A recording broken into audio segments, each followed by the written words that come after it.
Hi, good day. I'm Benjamin Harris, 27 years old. Birth date May 3, 1997. I currently live in Barangay Manat, Nabunduran, Davao de Oro, Philippines. I am a single parent with one child. His age is 2 years old. I currently work in Bisetech Solar Power as a driver, solar electrical, and also a welder.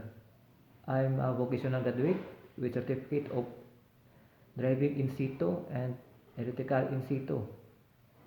The reason I work in Hong Kong because I know that if there is a good salary and I want to help my parents and give my son a good future.